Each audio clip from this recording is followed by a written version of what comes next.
보복 보니까 읽은 것처럼 계속 돌고 도는 그런 모습을 보게 됩니다.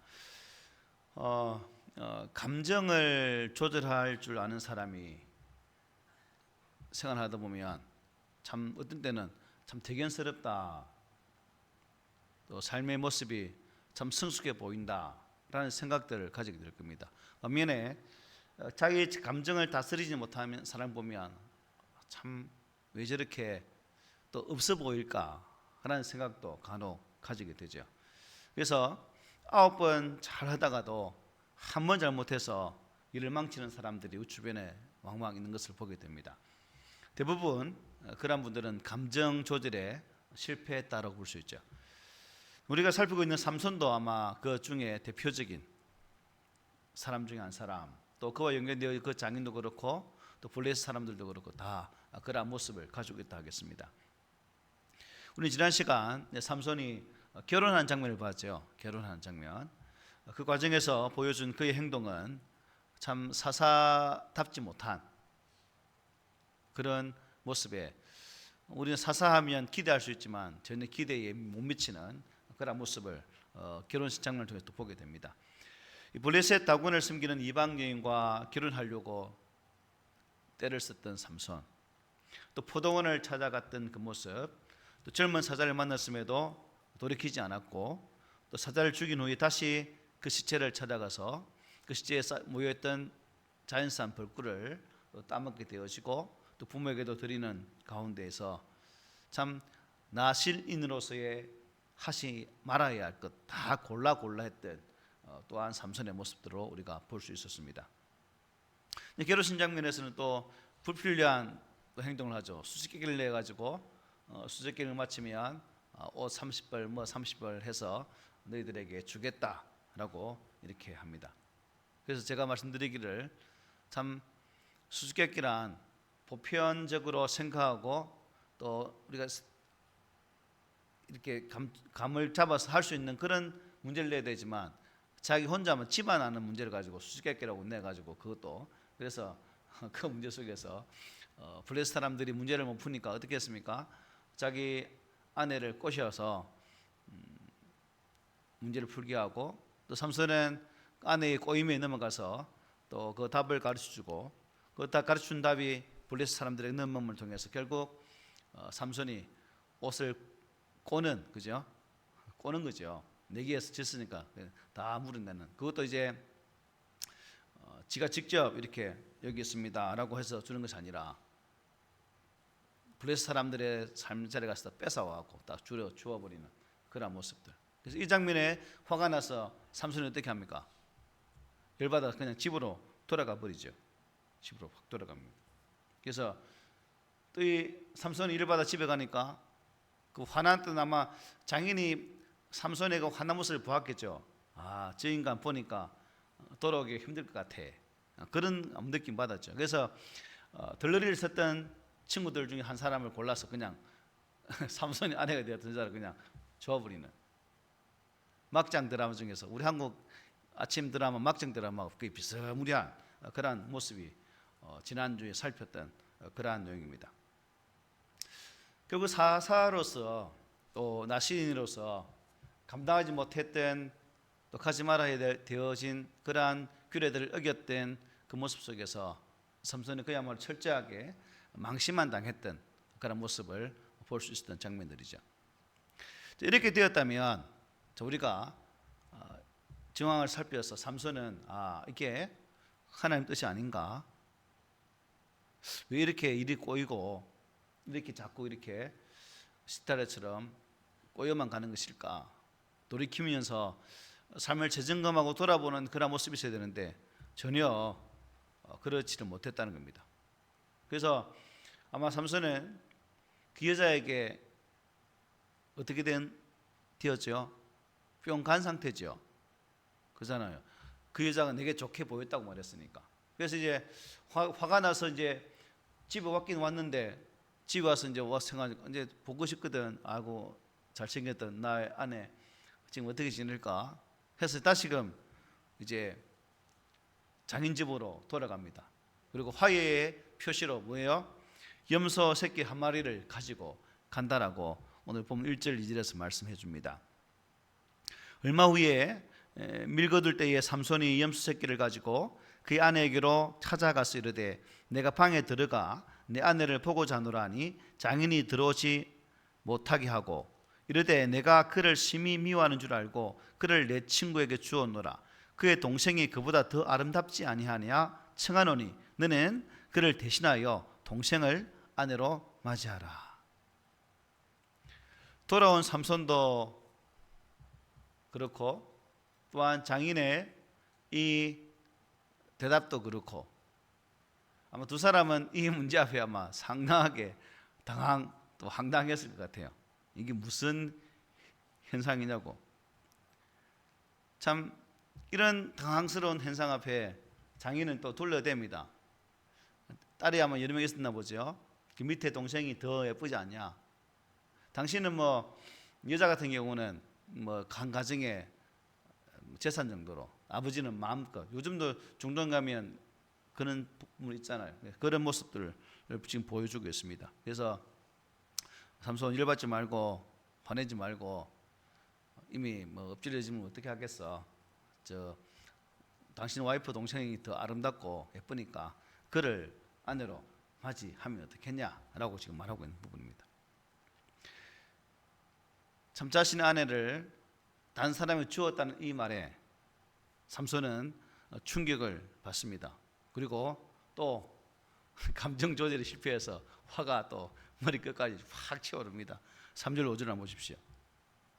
삼손이 그들에게 이르되 이번은 내가 블레셋 사람들을 해할지라도 그들에게 대하여 내게 허물이 없을 것이니라 하고 삼손이 가서 요 300마리를 붙들어서 그 꼬리와 꼬리를 메고 회를 가지고 그 두 꼬리 사이에 한 회를 달고 회에 불을 붙이고 그것을 블레셋 사람들의 곡식밭으로 몰아 들여서 곡식당과 아직 배지 아니한 곡식과 포도원과 감람나무들을 살랐다라고 말합니다.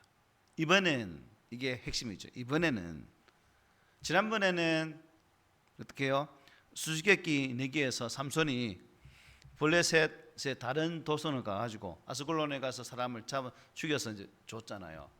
어찌 보면 합당하지 못한, 자기가 생각해도 온전치 못했던 것으로 느낀 것 같아요. 그런데 오늘 본문에는 이번에는 그런 부당한 모습이 아니라 내가 당당하게 너희들을 치겠다라고, 운망들만 그런 짓은 아니다라고 이렇게 소리를 치고 지금 이 일을 감당합니다.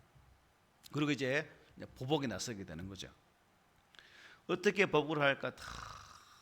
머리는 지난 시간에는 삼손의 머리가 좀 힘만 세지 무식해서 머리가 나쁜 줄 알았는데 오늘 본문은 이제 또 가만히 보니까 들에 곡식도 많고 마침 그 들판에 여우들이 왔다리 갔다리 한 300마리가, 그죠?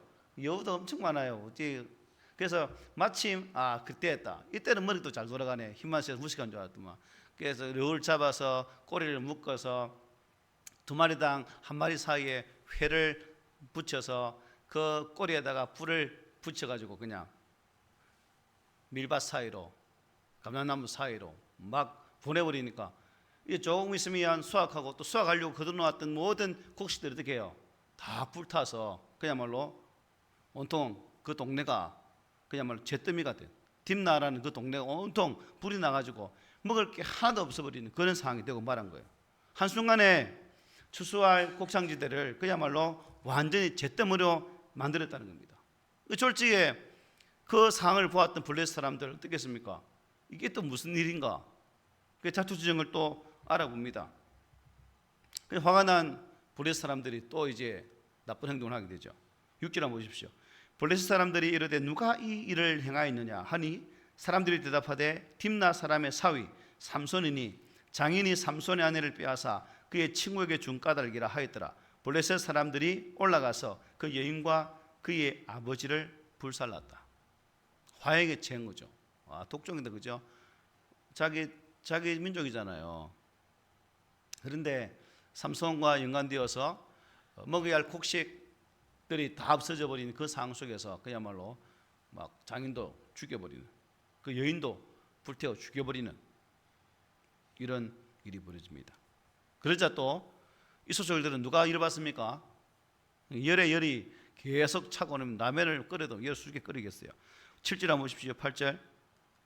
삼손이 그들에게 이르되 너희가 이같이 행하였은즉 내가 너희에게 원수를 갚고야 말리라 하고 블레셋 사람들이 들의 정강이와 넓적다리를 크게 쳐서 죽이고 내려가서 에담 바위 틈에 머물렀다라고 말합니다. 보니까 정강이와 넓적다리를 크게 쳤다라는 말은 어떤 의미냐면 힘쓸 만한 사람들은 다 죽여버렸다는 말입니다. 삼손이 혼자 그 딥나 지역에 많은 블레셋 사람들을 그냥 이게 우리 정강이가 이걸 다 잘라버리니까 다 없애버리니까 그야말로 힘을 못 쓰게 만들어 본 거죠. 죽고 죽이는 보복의 악순환, 보복이 또 다른 보복을 낳는 그런 장면을 오늘 본문을 통해 볼 수 있습니다. 또 삼손이 또 이렇게 보복하니까 또 다시 누가 보복하려고 합니까? 블레셋 사람들이 보복하려고 뭉칩니다. 9절 10절 한번 보십시오. 이에 블레셋 사람들이 올라와 유다의 진을 치고 레히에 가득한지라 유다 사람들이 이르되 너희가 어찌하여 올라와서 우리를 치느냐? 그들이 대답하되 우리가 올라온 것은 삼손을 결박하여 그가 우리에게 행한 대로 그에게 행하려 함이로라 하는지라 말합니다. 블레셋 사람들이 유다의 진을 치고 있습니다.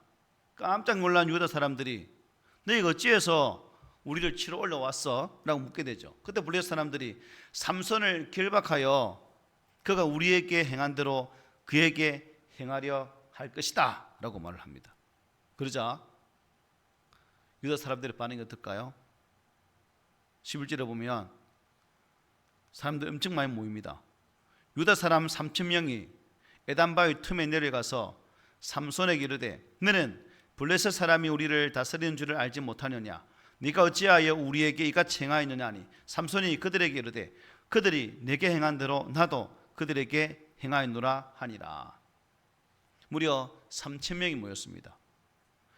블레셋에 대항하여 일어나지 못하는 사람들이 하나님 보낸 사사 이 삼손을 하나를 체포하기 위해서 무려 3,000명이 동원된 거예요.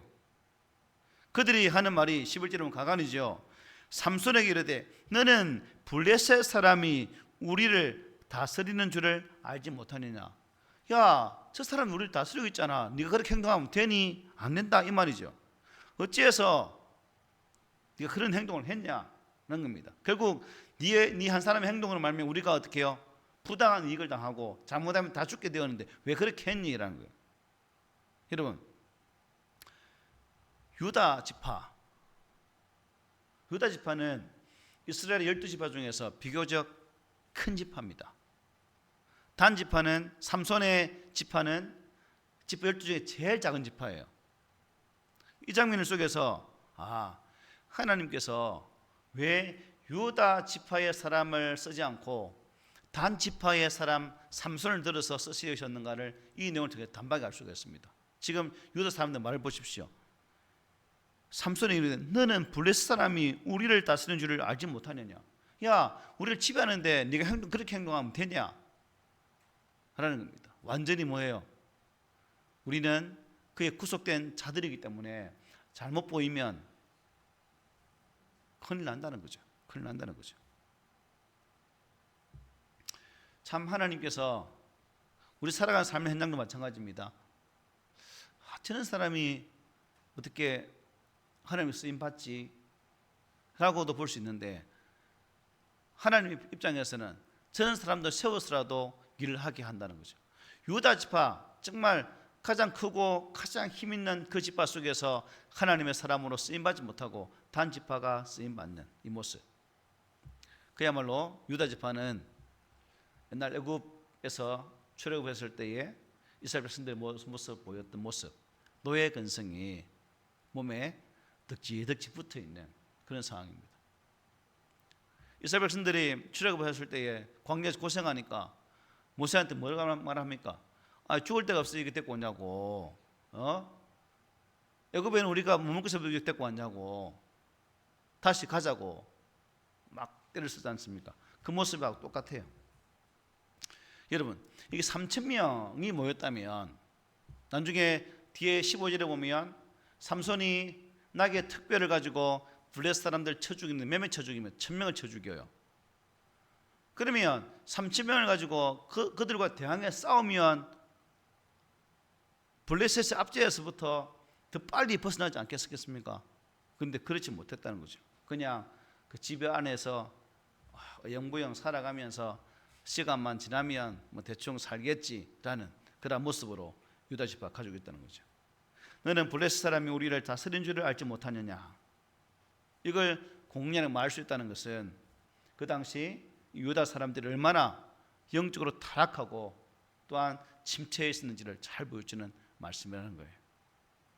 여러분, 문제가 생겼을 때 참 하나님의 뜻을 분별할 수 있는 지혜가 참 중요한 것 같습니다. 이 문제 앞에 하나님께서 나에게 하시고자 하시는 말씀이 무엇일까?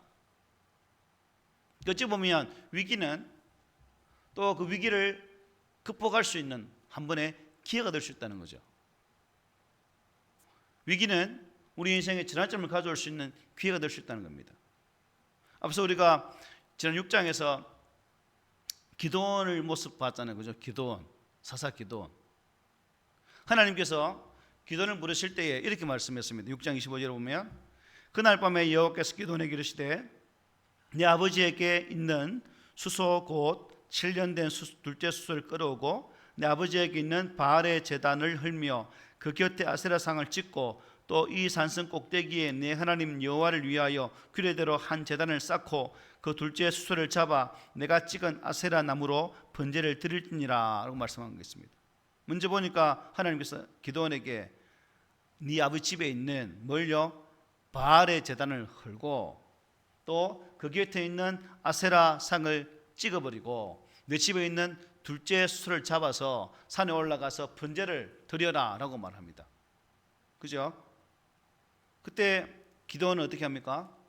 이거 안 됩니다. 우리 아버지 무서워요. 저 힘도 없고 안 돼요. 라고 했습니까? 아니죠. 기도원은 그 하나님의 말씀 앞에 순종하여서 우상의 제단을 다 헐어버리고 아버지 몰래 둘째 수소를 잡아가지고 산에 올라가서 번제를 드리는 그 길을 행하게 됩니다. 밤사이에 엄청난 일이 일어난 이 성읍 사람들이 범인을 잡고자 하죠. 범인을 잡을 수 있는 가장 중요한 단서가 뭘까요? 어느 집에 수소가 한 마리 없으면 그 집이라는 거지. 그러니까 보니까 기도원 저 집이라, 기도원 저 집. 그래서 사람들이 바알 제단을 없었기 때문에 화가 잔뜩 나가지고 어떻게 해요? 기도원을 잡아 죽이려고 하니까 그의 아버지가 뭐라 말합니까? 바알이 진짜 신이라면 저 기도원을 그 자리에서 어떻게 처리했지 않겠느냐. 기다려보자. 어느 신이 진짜 신인지 기다려보자 라고 말을 해서 그 죽음의 그 당시의 모습을 모면하게 된 모습을 보았습니다. 그리고 이후에 기도원은 바알이란 그 제단을 헐어버리기 때문에 유룹바알이란 별명을 얻게 되죠. 유룹바알. 바알과 싸우게 했다 하는 뜻을 가지고 있습니다. 어쨌든 기도원 같은 경우는 그 하나님 부르심 앞에 그대로 순종하면서 하나님 뜻을 이루기 위해 순종합니다. 그런데 또 한번 보십시오. 예수님 당시에 종교 지도들, 제사장들이나 서기관들, 바리새인들 보십시오. 어느 날 예수라는 존재가 나타나서 많은 사람들에게 가르치기도 하고 교훈을 주니까 수많은 사람들을 따르게 됩니다. 그리고 심지어는 그냥 사람들에게만 교훈을 가르치면 좋겠는데 자신들을 가리켜서 위선자라고도 말합니다. 그러니까 그들이 어떤 계획을 세웁니까? 저 예수를 죽여버려야 되겠다라는 계획을 세우게 되고 결국 예수님은 십자가상에서 죽게 되죠. 자신들이 가지고 있는 기득권, 자신들이 누리고 있는 그 누림의 은혜를 쉽게 포기하지 않기 위해서 그들은 예수 그리스도의 하나님의 그 길을 막아버리고 예수를 십자가에 못 박아버리는 그런 결과를 가져오게 한다는 사실입니다. 지금 삼손을 길박에서 블레셋에게 넘겨주고자 하는 유다 사람들이 뭐예요? 자신들을 구하러 온 예수를 죽였던 당시의 종교 지도자들과 무슨 차이가 있습니까? 똑같죠. 똑같습니다. 여러분, 다시 한번 말씀드립니다. 문제가 생겼을 때, 즉 위기가 생겼을 때 하나님의 뜻을 분별하는 지혜가 우리에게 필요해요. 위기는 영적인 각성의 기회입니다.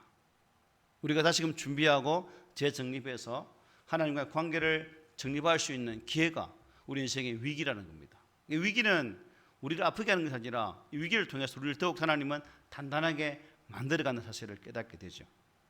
그래서 사람들이 이 재난의 원인이 삼손에게 있는 것이 아니고 바로 자신들에게 있다는 사실을 깨달아야 되지만 그것을 전혀 알지 못했다는 겁니다. 지금 삼손은 그들의 영적 타락을 깨우치기 위해 쓰임받고 있음을 봐야 되죠. 삼손도 그렇고 유다 백성들도 그렇고 하나님께서 써주고자 하는 그 목적과 방향을 전혀 알지 못하고 지 속에 있는 감정대로 지 기분대로 일을 처리해버리는 모습을 오늘 본문은 우리에게 잘 소개해주고 있습니다. 여러분, 우리 살아가면서 이러한 모습, 삼손이 당했던 이 어려운 순간들, 또 유다 백성들이 이로 말미암아 블레셋에게 고통받는 그러한 모습들이 우리에게도 찾아올 수가 있다는 거예요.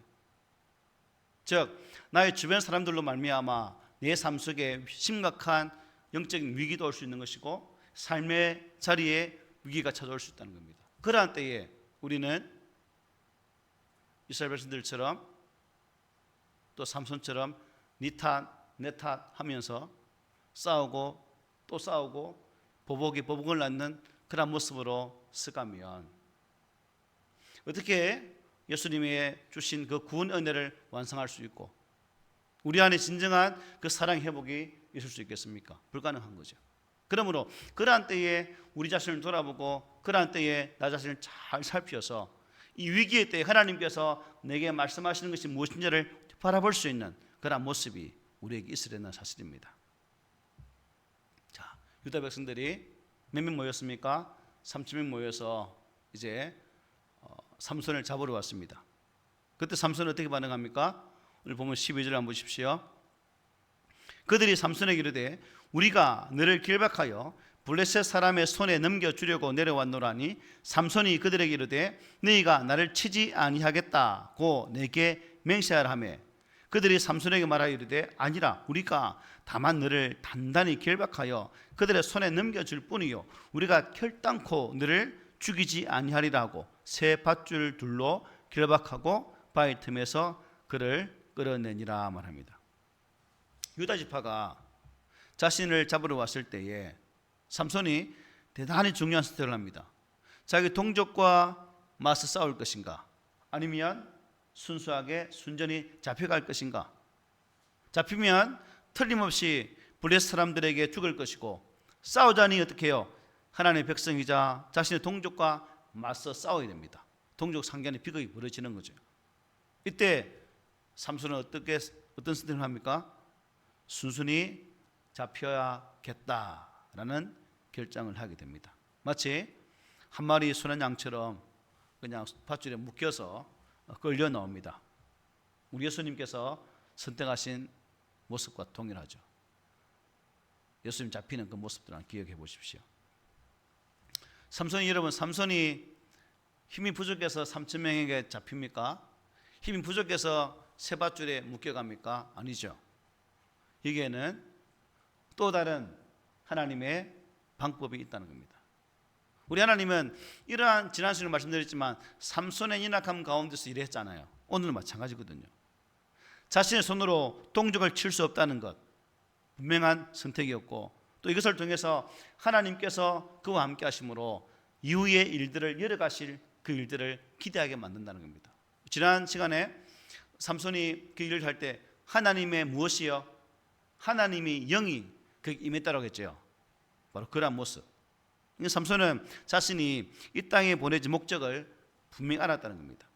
비록 지금은 이스라엘이 영적으로 침체되어 있고 하나님 뜻을 제대로 깨닫지 못하는 그런 상황이지만, 그럼에도 불구하고 하나님이 자신을 보내신 목적은 블레셋 손에서 그들을 건지시는 것이지 그들을 치는 것이 아니다 하는 사실을 알았다는 겁니다. 즉 내 민족을 치는 것이 아니라 블레셋을 치기 위한 하나님의 계획에 순응하며 나갔다는 겁니다. 요즘 말로 말하면 어떻게 말해야 될까요? 교회관이랄까요? 삼손은 하나님의 섭리, 즉 하나님의 교회가 어떻게 해야 된다는 사실을 또렷하게 알고 있을 때, 비록 좀 실수하고 복수에 복수를 낳는 그러한 온전치 못한 모습을 가지고 있었지만 삼손에게는 뚜렷한 가치관이 있었다는 사실입니다. 우리가 사도신경 할 때 거룩한 공예를 밑싸움이라고 하죠. 거룩한 공예를 밑싸움이요. 이것은 무슨 의미일까요? 거룩하다는 뜻은 여러분 교회가 완전한 뜻이 아닙니다. 교회의 결정이 항상 옳다는 의미도 아닙니다. 우리가 고백하는 것은 하나님이 교회를 세우시고 세상 마지막 날까지 구원의 통로로 사용하신다라는 의미가 그 속에 담겨 있는 거예요. 그러므로 우리가 이러한 모습을 통해서 모든 믿는 자들은 삼손이 비록 그러한 인악함 가운데 실수투성이고 반복되어지는 그러한 인악한 모습이 있지만 끝까지 하나님 목적대로 쓰임받는 것처럼 우리 또한 하나님의 교회를 섬기면서 교회를 교회되게 하는 그 일에 온전한 모습으로 나아가는 모습이 있어야 된다는 사실이죠. 교회관이 좋지 못하면 교회에 지나치게 공격적인 태도를 보이게 됩니다. 비판하지 말라는 것이 아닙니다. 비판할 때 사랑으로 하라는 거죠. 교회라고 사람들이 모인 곳인데 여러분 욕먹을 일 왜 없겠습니까? 많잖아요. 교회는 하나님 앞에 설 때까지 끊임없이 어떻게 해요? 변화되어지고 개혁되어져야 됩니다. 솔로몬의 재판에 나오는 진짜 엄마처럼 아이의 다리를 찢어지지 않는 그런 모습까지 우리가 봐야 된다는 거죠. 삼손은 유다 지파가 제대로 된 교회라서 그들을 치지 않은 것이 아니라 하나님께서 하나님 교회를 세워가기 위한 방안이기 때문에 유다 지파를 치지 않고 블레셋으로 잡혀 끌려가게 된다는 겁니다. 이후 장면 보면 또 이제 블레셋 사람들을 많이 죽이잖아요. 이게 이제 삼손이 잡히는 그 내용 속에 숨어 있는 또 하나의 뜻이라고 볼 수 있습니다. 오늘 이 본문 하나님이 왜 이 삼손이라는 특정한 사람을 쓰시려고 했을까? 분명히 삼손은 잘못이 큰 사람입니다. 그러나 이스라엘은 특히 유다 지파는 더 잘못된 길로 가고 있습니다. 지금 감사한 것은 그럼에도 불구하고 이스라엘을 버리지 않고 어떻게든 구원에 내시려는 하나님의 열심이 그 당시에 격혔다는 거예요. 우리 하나님이 지금도 그 열심으로 저와 여러분들을 구원해 내셨습니다. 그리고 또 새로운 영혼들을 구원하셔서 이 땅 위에 새로운 영혼들이 계속해서 새 생명을 낳는 그 일을 감당하고 계십니다. 때문에 우리는 여러분들이 또 제가 이런 하나님의 열심 앞에 서서 또 성령의 기름 부으심 은혜를 통해서 하나님의 쓰임 앞에 항상 사용되어지는 선한 도구가 되어야 되지 않겠습니까? 저도 실수하고 우리 모두는 실수할 수 있습니다. 또한 잘못된 길로 나갈 수 있고 그 잘못으로 말미암아 지체에게 상처도 줄 수 있습니다. 하지만 그러한 때에 우리가 나의 그릇됨을 바라보고 나의 잘못됨을 바라보고 십자가 회개하면서 하나님의 선하신 도움을 기대하는 그 모습이 있을 때 우리 인악함이 하나님께로부터 귀하게 쓰이는 그러한 기회가 될 수 있다는 사실입니다. 우리 삶의 자리에 위기가 올 때 저는 우리 모든 성도들이 그 위기 앞에 나를 사용하신 하나님의 은혜의 기회로 선용하는 그러한 지혜가 계셨으면 좋겠습니다. 삼손의 하나님은 누구의 하나님일까요? 나의 하나님입니다. 삼손을 쓰셨듯이 그 하나님은 우리도 사용하실 것입니다. 때문에 항상 준비된 모습으로 하나님의 선하심의 은혜를 온전히 품고 나의 삶을 통해서 하나님의 선한 일꾼, 충성하는 일꾼, 헌신한 일꾼이 될 수 있도록 믿음으로 순종하며 나아갈 수 있는 그런 모습이 저와 우리 성도들 가운데 있기를 오늘 말씀으로 금연을 드립니다. 아멘.